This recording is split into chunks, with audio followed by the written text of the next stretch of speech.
Welcome to the Old Time Radio Westerns. I'm your host, Andrew Rhynes, and let's get into this episode. This episode's going to be Gunsmoke. Original air date is June 7th, 1952, and the title is Buffalo Killers.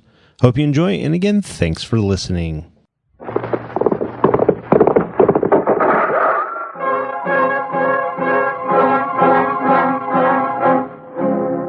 Around Dodge City and in the territory on west, there's just one way to handle the killers and the spoilers, and that's with a U.S. Marshal and the smell of gun smoke.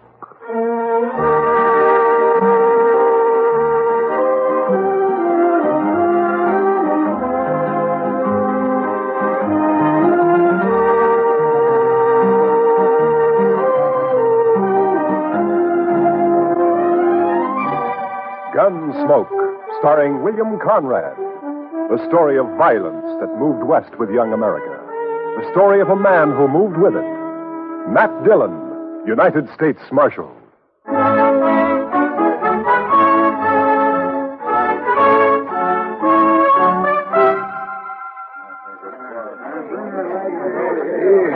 Howdy, Marshal. Hello, Mr. Biggs. Can I give you a hand? No. This is the last batch here. Hey, wait till the flies get to these buffalo hides in the morning and be enough vultures overhead to keep the place in the shade for a week. Yeah. You know, you'll sure have your hands full by tomorrow night. It looks that way. When these boys turn them hides into cash, they'll bite the corks out of every bottle in town. And some of them look mean enough sober. Yeah. Well, you better bed down and get some sleep, Mr. Biggs. Where are your boys? I don't know. Jeff had some trouble with the dry axle up near Pawnee Rock, and Boaz stopped to help him fix it, but they shouldn't be this long behind me. Well, if I see him, I'll tell him where to find you. You can tell Jeff, but Boaz ain't even going to hear you. Why? What's the matter with him? Oh, he's riding higher than an eagle. You know that white buffalo you've been hearing about? The albino? Mm-hmm. Well, it's just Indian talk. Oh, you think so, huh? Well, if it is, Boaz sure shot himself a mighty scared buffalo. White as borax. That ought to fetch a price. Hey, anybody seen Marshal Dillon? Over here, Chester.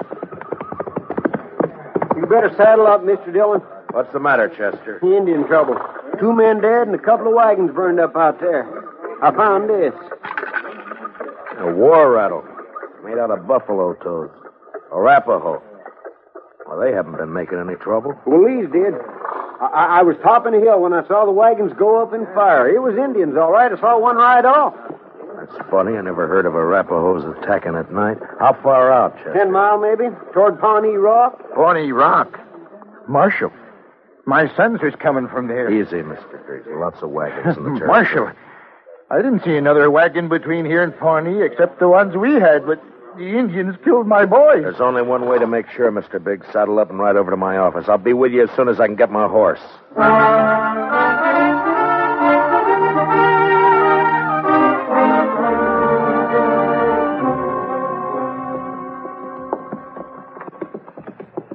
I cut back through those button willows over there when I spotted the wagons being fired.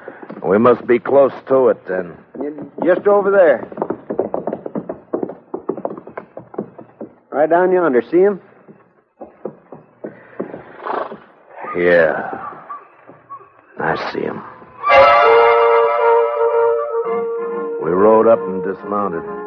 The last glint of hope in Mr. Biggs' eyes died. His boys were there, all right. And it wasn't nice to see. Kill him. I'll get him for this. I'll murder every redskin in the territory. We gotta bring your sons in, Mr. Biggs. You know what the morning's gonna be like. You don't want to leave them out here. Now, come on. Hey, look. Down there by the stream. Yeah, 4 of them. They're not saddle horses. Mr. Biggs. Mr. Biggs. You recognize those horses down there? Yeah. I know. Teams belong to Boaz. Jeff? Indians must cut them loose from the wagons before they fired. Doesn't that seem curious to you, Chester? In what way, Mr. Dillon? Why didn't they take the horses with them? Yeah. What are you thinking, Marshal? No burned hides in those wagons. So they stole them. Yeah, they stole them. But Boaz and Jeff both have their rifles there beside them, and the horses are left behind, too. Horses and guns are the first things Indians would go for. What are you looking for, Mr. Dillon? Those buffalo hides weren't carried off without wagons. Yeah, here. Marks the 2 other wagons here, and they're fresh. I didn't see any other wagons, only these. Well, they'd finished and gone before you got here, Chester. Well, yeah, but I'd have caught up to any wagons on the trail to Dodge. Did you go by regular trail? Well, no, I figured the Indian I saw wasn't alone. I didn't want to get bushwhacked further on. You didn't see any Indian, Chester. But, Mr. Dillon, just as plain No Indian would leave guns and horses. This job was done by white men. It didn't take anything that could be recognized or identified. You mean somebody's in Dodge by now? With the hides my boys worked and sweated to get? I'm afraid so, Mr. Biggs. There'll be more than 300 buffalo hunters there by morning. Could be any of them. We'll find the right ones. Oh, how? The albino. Whoever killed your sons will have that white buffalo hide.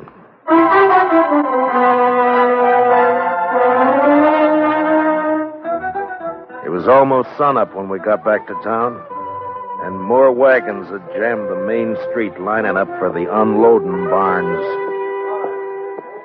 I rode down the line, looking them over one by one. Howdy, Marshal.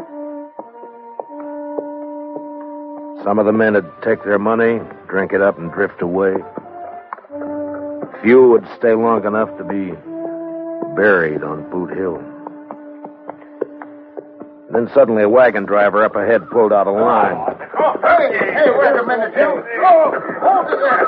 Take your hands off that key. I'll take my hands off as soon as you get back to your place. Oh, I'm tired of waiting now. Let go of that bit, mister. Don't do that, stranger. Get your hand away from that gun.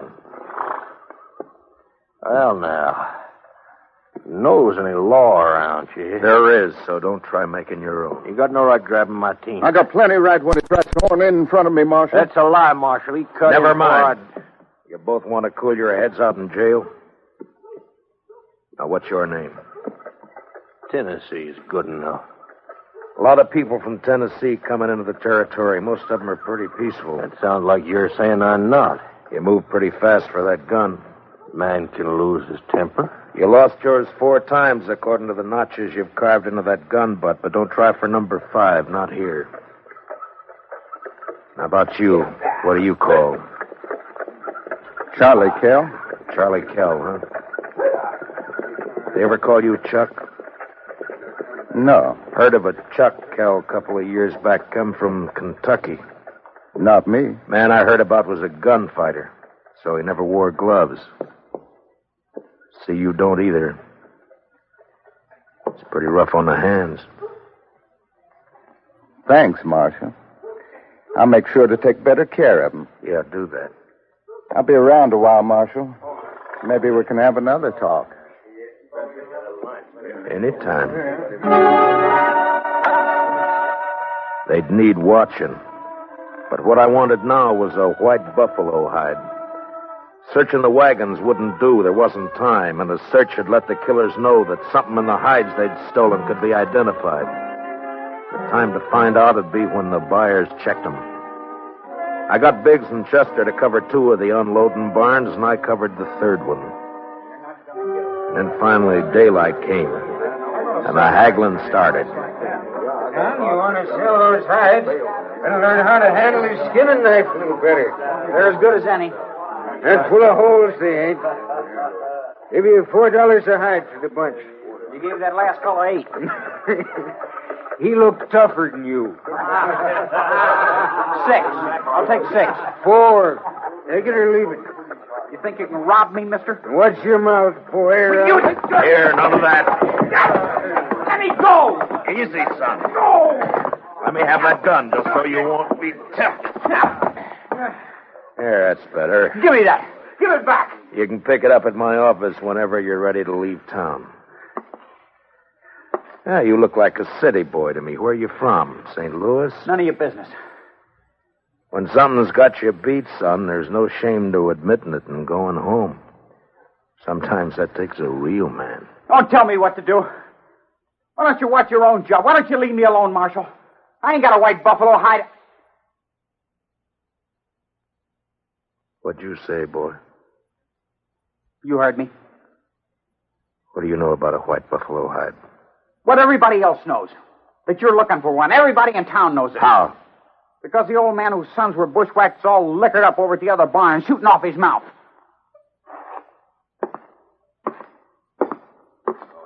Don't go away mad, Marshal.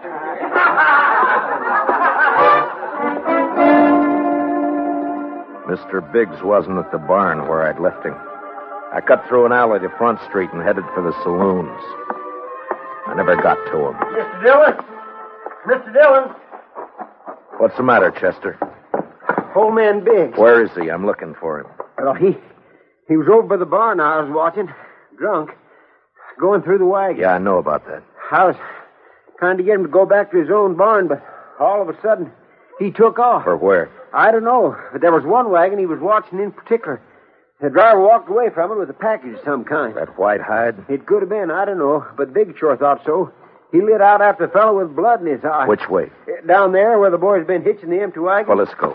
Old boy's drunk enough to make trouble. He's liable to kill somebody.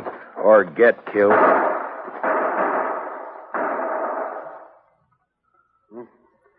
Too late, Mr. Dillon. Yeah. It came from there behind that row of wagons. You stay here, Chester. Be careful, Mr. Dillon.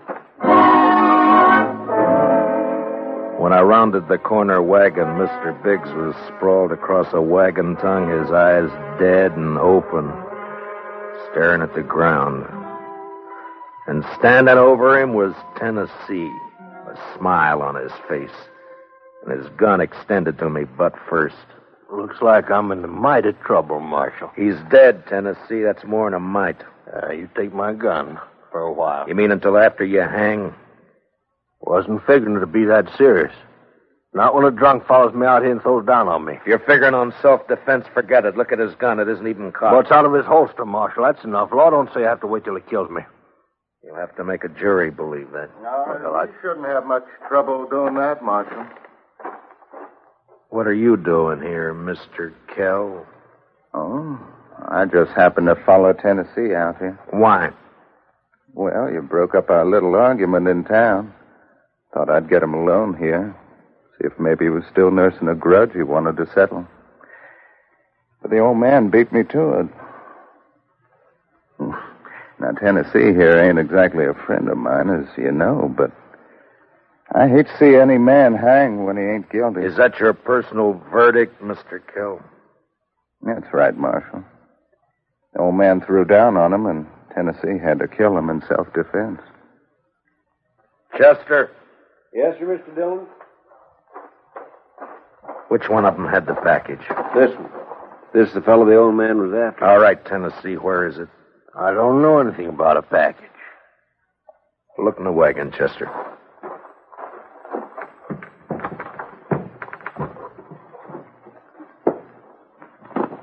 See anything? Nothing here. I reckon you can give my gun back to me now. All right, Tennessee. Here. Thanks. But if you decide to use it again while you're in Dodge or any place else in Kansas, I hope I'm there when you do. Well, now, don't you fret, Marshal. I'm sure you will be.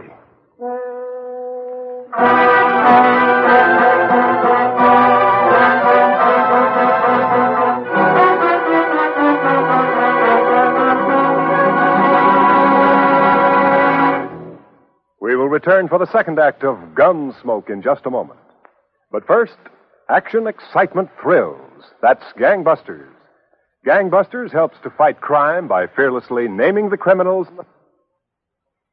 Listen for it later this evening on CBS Radio. Now, the second act of Gunsmoke.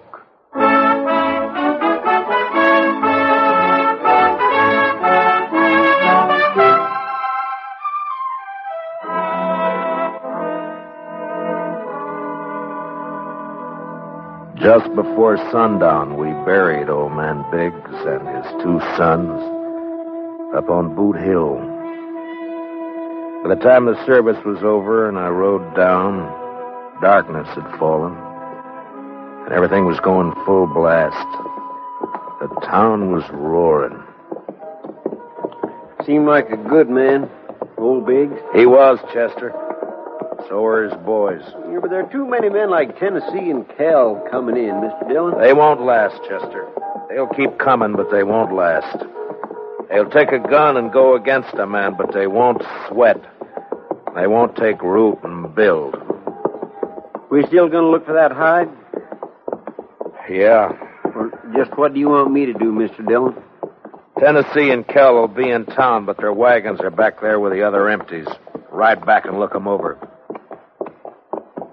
Well, they might have had somebody carry that package off for them. It might be, but they don't seem like partners, Mr. Dillon. From what I heard, you stopped them from gunfighting. Took more than one man to kill the Biggs boys, and more than one man and more than one wagon to cart the hides in. Well, you mean they staged that trouble just for you? Just for me. After they heard I was looking for that white hide. Well, why do you figure that, Mr. Dillon? When gunfighters start for their guns, nothing stops them, Chester. They both started, but they both stopped. I reckon you better take a look through those wagons. Yes, sir, Mr. Dillon. Where'll I meet you? I'll be checking the saloons.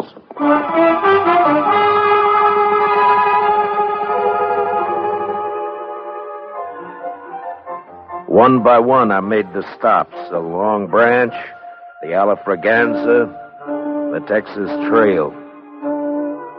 And one by one, they got quieter as I went in. As though each place was holding its breath, waiting for something to happen. The last place was a Mexican hangout. A long, dark walk.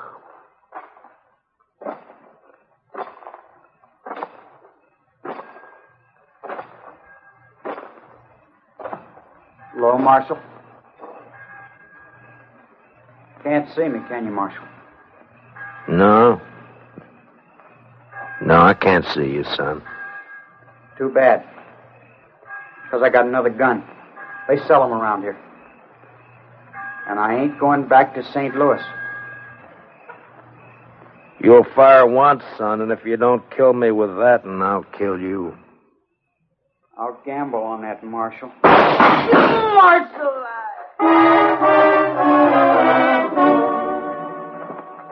He lurched from the shadows into the street, staggered, and fell.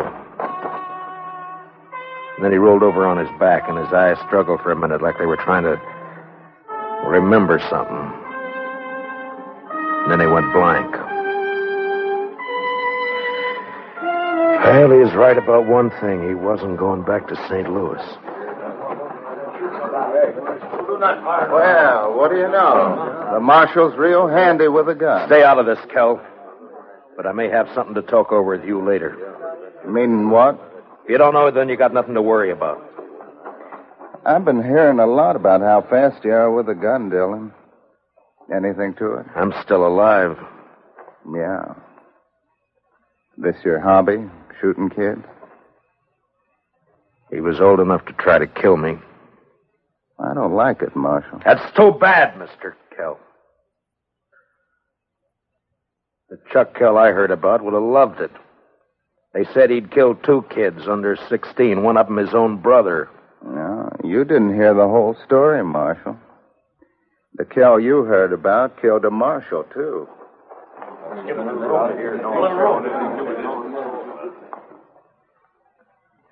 You made the bid, Mr. Kell. And you got a gun. Use it or I'll take it away from you. Come and get it. Anytime.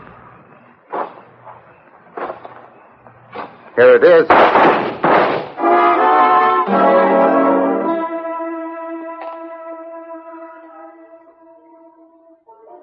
How you feeling, Mr. Dillon? I'm all right, Chester. Doc fixed your head. Wasn't much he could do for Kell, though. I hit him. If you didn't, he sure died for nothing. He was fast, all right. Boys say you made him look like a sleepy burro. Never even cleared his holster. And my head says different. You didn't get that from Kell. What do you mean? Tennessee was up the street with a rifle. He creased you. Huh? Where is he now? I don't know, Mr. Dillon. He rode out of town before I could stop him. I was the only one who saw him. I was coming up street to find you. All right. Let's get out of here. Did you find anything in the wagons? No, sir. But I found Tennessee's wife. Wife? That's right, Mr. Dillon. In a small wagon next to his. He's a squaw man. His wife's an Indian girl. Well, let's find her.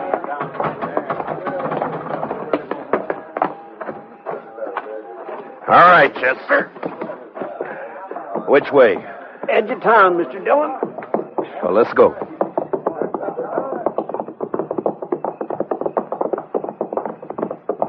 You talked to the wife?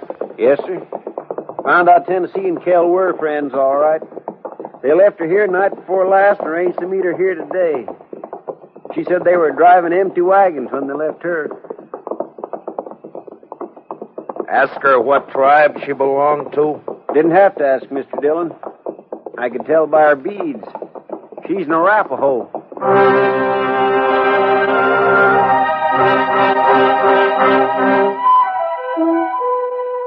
She was there, all right. Crouched by the wheel of a wagon. Her face was bloody, and she stared into a small campfire, rocking back and forth without a sound. She wasn't beat up when I left her, Mr. Dillon. Where's your husband? He gone. Gone where? He gone. Tell me which way he went. I'll bring him back to you. No. You lawman. Your husband had a white buffalo hide, didn't he? Tell me. No. Other man killed white buffalo. Then your husband took the hide away from him? He buy. He buy hide. He didn't buy him. He killed 2 men to get him. He killed with Indian paint on his face. He left an Arapaho war rattle. He wants the blame to come to your people. If the white men think the Arapahoes are on the warpath, the soldiers will come. No. Arapaho, peaceful. Where's the white hide? What'd your husband do with it? He tell me. Bury it. Where? Where's it buried? There. Back there. By tree. Go dig it up, Chester. And then stay with her till I get back. You going after him, Mr. Dillon? As soon as she tells me which way. All right, Mr. Dillon. You're white man. No good. Now tell me which way he went. You let him go. He not come back. I can't let him go. If I do, the soldiers will come after your people. He beat you, and he ran away from you. Now he'll bring death to your tribe unless I get him. Where did he go? He ride to where moon sleep. I rode east. Tennessee had about an hour's start, but I figured to make up most of that before sunrise. The prairie was open and flat except for an occasional roll, and the Arkansas River would keep him from cutting south. His best bet for a fresh horse would be Kinsley, and I rode hard for it. It was just turning daylight when I rode in.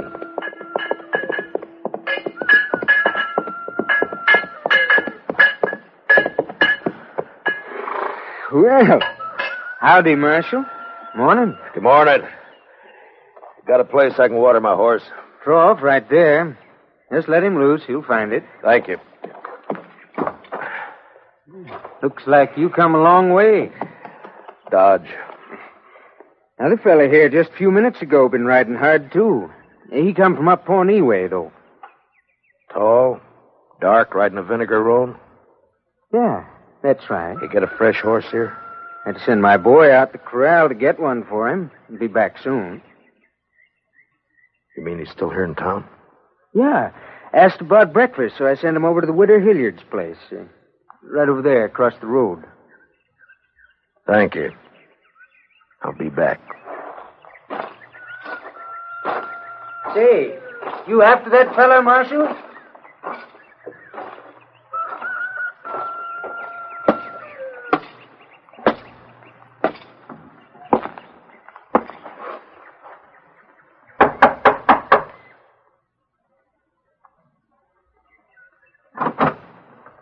Yes? Understand you're serving breakfast, ma'am. Why, sure thing, Marshal. Dillion! That's right. Give me a clear way out the door, or I'll kill you. Come by me, Tennessee. I'll come shooting. That's all right. But just be sure you get me this time.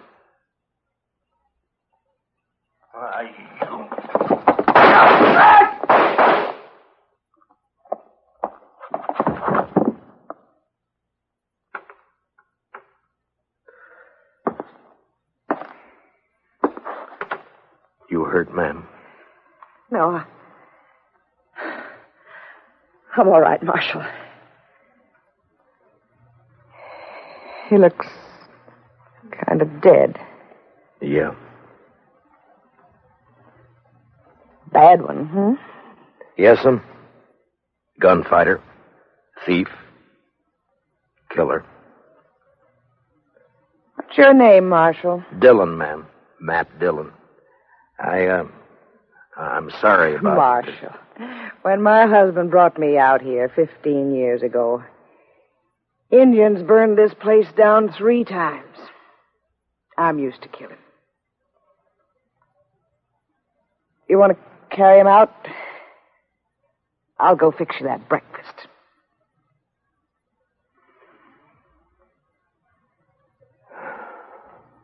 Thank you, ma'am. It's a long ride back to Dodge.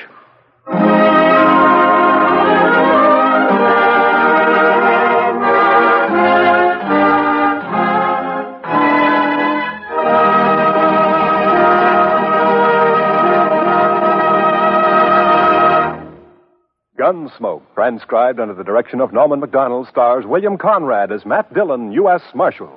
Tonight's story was specially written for Gunsmoke by Joel Murcott, with music composed and conducted by Rex Koury. Featured in tonight's cast were Stan Waxman, John Dehner, and Larry Dobkin, with Sam Edwards, Lillian Buyeff, Tom Holland, and Mary Lansing. Parley Baer is Chester. Join us again next week as Matt Dillion, U.S. Marshal, fights to bring law and order out of the wild violence of the West in Gunsmoke.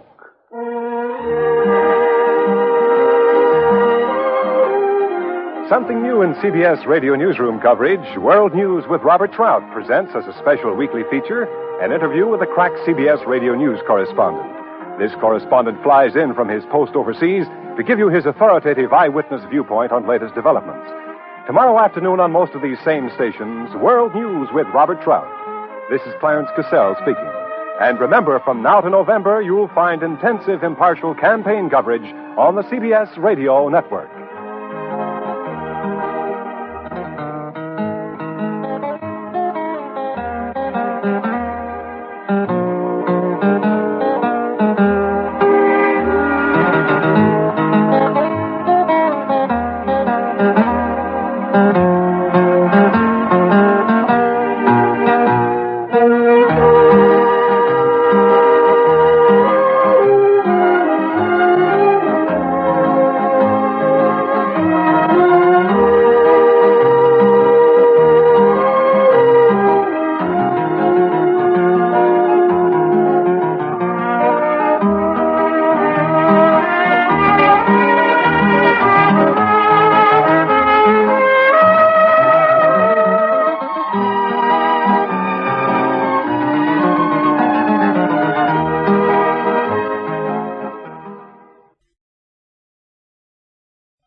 This has been a presentation of OTRWesterns.com, and we hope you enjoyed.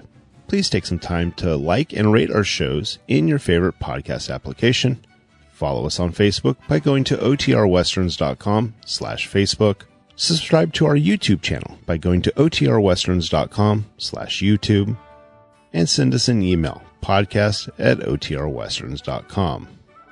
You can call and leave us a voicemail, 707-986-8739. This episode is copyright under the Attribution Non-Commercial Share Alike Copyright. For more information, go to OTRWesterns.com/copyright. Have a great day, and thanks for listening.